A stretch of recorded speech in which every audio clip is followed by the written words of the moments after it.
नमस्कार, आप देख रहे हैं दृष्टि न्यूज और मैं हूं आपके साथ अनीशा। तमाम खबरों के लिए चैनल को लाइक, शेयर और सब्सक्राइब जरूर करें।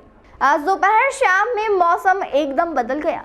पहले तेज बारिश हुई और अचानक ओलावृष्टि होने लगी। शहर के अधिकांश हिस्सों में ओलावृष्टि की तस्वीर सामने आई।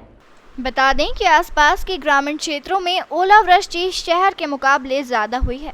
हालांकि इस बारिश और ओले से फसलों पर ज्यादा असर नहीं पड़ेगा, लेकिन नौतपा में तेज गर्मी के बीच हुई इस बारिश और ओलावृष्टि से लोगों को गर्मी से राहत जरूर मिली है।